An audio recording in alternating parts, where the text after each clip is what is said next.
space and stability.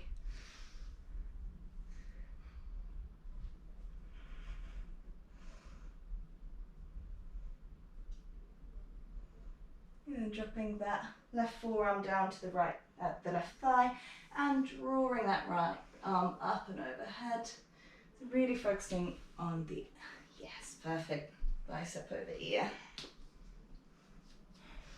So making sure we've got a good bend in that front leg.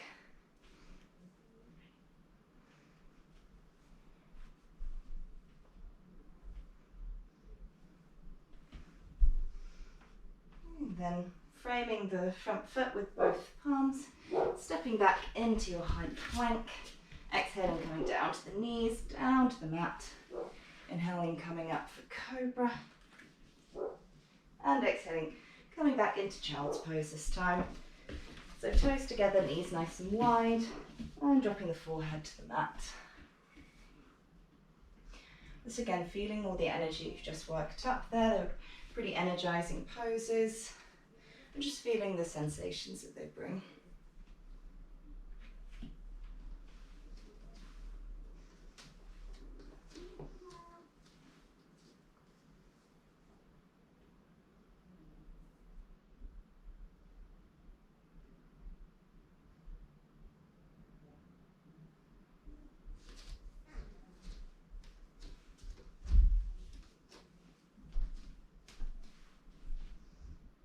Okay, when you feel ready to, stepping back into downward facing dog.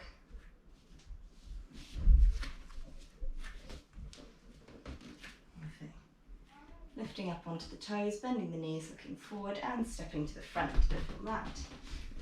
And inhaling for your halfway lift. Nice flat back. Exhaling down to the ground. Nice bend in the knees. Inhaling, coming all the way up. And exhaling, bring your hands to heart center. So we're going to step out to the left, nice wide stance, feet in line with each other, and we're just going to slightly pigeon toe the toes inwards. Perfect. So maybe having our legs a little bit wider. Perfect. As we inhale, we're going to lift the chest and fold down as far as we can go. So if you need to bring the mat a little bit closer to you, I'd recommend grabbing a block.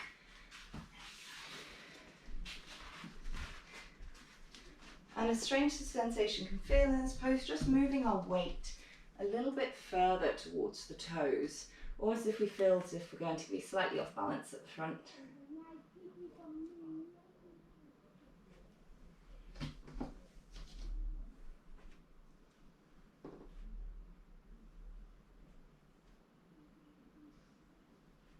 Really feeling into the stretching sensation.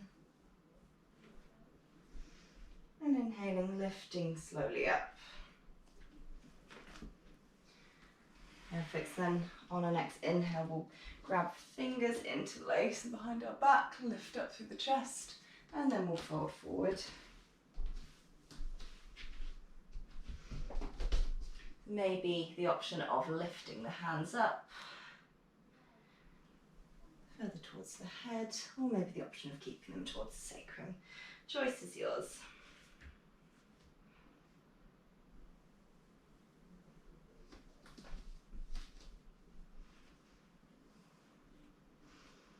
Maybe a slight bend in one knee, then the other feels nice. Just have a play round, maybe a gentle shake or nod of the head. It's all yogi's choice.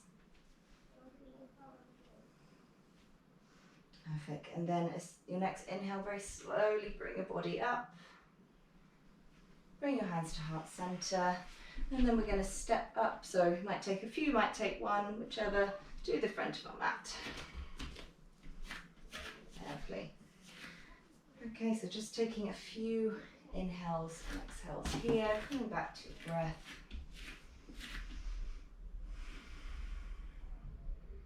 Really feel ourselves rooted down in the mat. Focusing the mind and making sure we feel present. Okay, so then however is accessible and comfortable for you today, just making it down to all fours position onto your mat. And then we're going to pull the front of our mats back about halfway, so we've got a double layer. If you need any more support, you're always welcome to bring it back a couple of layers. And then we're going to have to go with tripod headstand. So I'll demonstrate this first, and then if you want to carry along, I'll come and support you. So the reason with tripod headstand is that you've got to imagine an equilateral triangle. So your hands are at 2 equal points and the crown of your head is at that top equal point of the triangle. So to get equal length of your arms, a tip is to grab opposite elbows, and that's about where your shoulder distance is. We're going to spread our hands really nice and wide, so making sure we equalise all that weight. And a good tip for finding the crown of your head is taking your thumb and your index finger, stretching them out as far as possible, bringing your thumb in between the eyebrows, and right where that index finger touches the top of your head, that's about the crown. So if anyone has their hair done up, it's probably a good time just to take it out or drop it back a little bit, which always looks good after this long of practice. Okay, so extra cushioning from the hair also. Exactly. So yeah, we're grabbing opposite elbows. So if you just watch this one, and then I will walk you through, gauging where the crown of my head is and finding that equal point. And then what we want to do here is really strengthen through the shoulders. We don't want to collapse into it, so really activating them. Dropping down and walking my feet up, ensuring the elbows are nice and bent, and then bring your knees onto the back of the forearms and bringing up. Maybe you want to play around with just one at a time. Just see how we go there. If you can't get to that level of the pose today, that's perfectly fine. It's just something to play around with. Let's have a go. Yeah, bring to opposite elbows, finding the crown point of your head. Perfect. So strength activating through those shoulders. If you need a block to reach the arms, please let me know. Oh, no, that's great. Tucking my legs in. So if there's a little bit of trouble, use this. So if you come up onto your arms again, and then use this block just to step onto the block first, just to bring it a bit, and bring those elbows in. Yeah. Ooh. Perfect. Perfect. I'd like to tuck in a bit more, but my balance isn't very good today. It looks great. Okay, so then just moving the block and dropping down into a narrow legs child pose, just relaxing. Your hands to either side of the feet.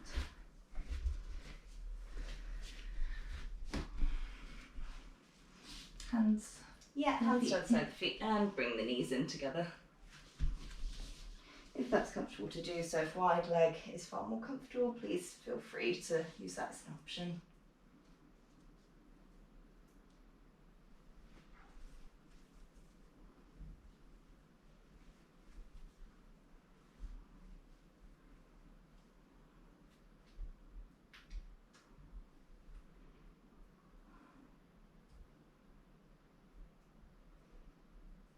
Okay, great. So then gently rolling yourself up and rolling your mat